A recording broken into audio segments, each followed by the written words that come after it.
रघुनाथ जी के मंदिर पर हमला हुआ, इस देश के अंदर किसी का घर नहीं जलाया गया था। अयोध्या में प्रभु राम जी के मंदिर पर हमला हो गया, वाराणसी में हमला हो गया, इस देश में कंकर नहीं गिरा है। मित्रों, गुजरात के अंदर अक्षरधाम पर आतंकवादी आए थे। मित्रों, गुजरात ने बंद रखा था, लेकिन गुजरात में अक्षरधाम के बाद एक कंकर तक नहीं पड़ा है। लेकिन कुछ लोग हैं इन चीजों को भूल जाना चाहते, सच्चाई को उजागर करने की उनकी हिम्मत नहीं है मित्रों, और इसलिए झूठी बातों को लेकर के हिंदुस्तान की जनता को गुमराह करने में लगे हुए। और मित्रों, कैसी हरकतें हो रही, आतंकवाद ऐसे नहीं बढ़ रहा है। आतंकवादियों के हौसले उतने बुलंद नहीं है जितने कि हम जितने रास्ते तैयार कर देते हैं जो आतंकवादियों को चलने काम आ रहे हैं।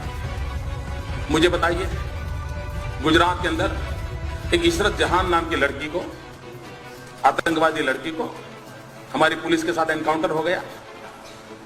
अब उसको मार गिराया। आपको मालूम होगा, वो दिन याद कीजिए, सारे दुनिया के 5 स्टार एक्टिविस्ट मोदी पर टूट पड़े थे साहब कि एक नौजवान लड़की को मार दिया, निर्दोष लड़की को मार दिया, गोली से भून दिया। ये खुद आतंकवादी है, यहां तक चले गए। इतना ही नहीं मित्रों, इस प्रदेश के अंदर 5 स्टार एक्टिविस्ट, कुछ मीडिया के मित्रों ने उसे एक बहुत बड़ी शहीद के रूप में उसकी जनाजा निकाला था। चद्दर चढ़ाने चले गए थे, चद्दर चढ़ाने चले गए थे, और एक पार्टी के नेता 1 लाख रुपया देकर के सब किया था, सब कुछ किया था। मैं चुप था, वैसे भी मैं ज्यादा बोलता नहीं,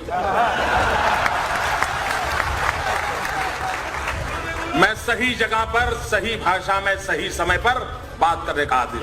सुबह शाम चीख कर हुए अखबार की जगह खराब करने की मुझे आदत नहीं।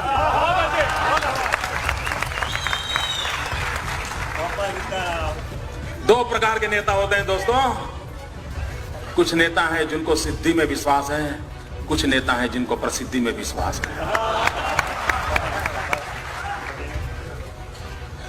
और जब 3 दिन के बाद ग्वाजा टाइम्स, जो लश्कर ए तोयबा का एक मुखपत्र है, उसने एक आर्टिकल लिखा, पाकिस्तान में आर्टिकल छपा कि हमें शान से गौरव हो रहा है कि इशरत जहान जैसे एक लड़की ने हमारे मकसद को पूरा करने के लिए अपने आप बलि चढ़ा दिया।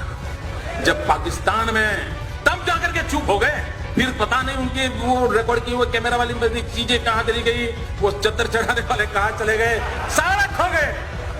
चुप है, 2 साल, इतने साल हो गए, चुप है, कोई पूछने वाला नहीं उनको। अगर मैंने ऐसी गलती की होती तो साहब मेरे बाल नोच लेते, मेरे बाल नोच लेते। इशरत जहान, मित्रों, अभी एक टीवी वाला बता रहा था कि किसी ने किसी लड़की को बम रखते देखा। मैं नहीं जानता वो सत्य क्या है। लड़कियों का उपयोग हुआ था। जिस दिन गुजरात ने इशरत जहान के एनकाउंटर में हत्या की, अगर महाराष्ट्र की पुलिस जाग जाती तो शायद ये लड़कियां बम रखने के लिए मैला नहीं होती। लेकिन आपको परेशानी है, आपको निर्णय करने नहीं है, आप डरते हो। मित्रों, ये घटनाएं होती है जब ऐसी बयानबाजी होती है, इस प्रकार के जनाजे निकाले जाते हैं, चद्दरें उड़ाई जाती हैं, 1-1 लाख रुपया चढ़ाए जाते हैं, तब जाकर के आतंकवादियों का हौसला बुलंद हो जाता है कि यार कुछ तो अपने रिश्तेदार यहां हैं, अपना काम चल जाएगा।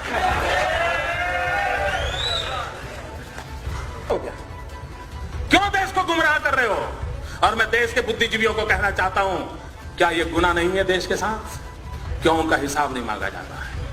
अगर मोदी गुनाह करता है तो आपको अधिकार है, और मैं सामने से कहता हूं अधिकार है, आप मेरी खाल उतार लीजिए, लेकिन देश के हित में और लोग जो पाप कर रहे हैं उनसे भी तो देश को प्रशिक्षित कीजिए। कई दायित्व तो नहीं है हमारा?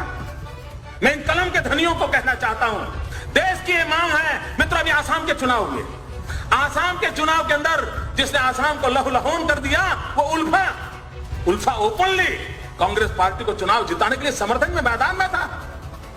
उल्फा जो आतंकवादी एक्टिविटी करता है, जो निर्दोषों को मारता है, किडनैप करता है, आप उसको चुनाव के अंदर आपका राजनीतिक फायदा हो रहा है, इसलिए उसका आप किस मुंह से आतंकवाद के खिलाफ लड़ोगे?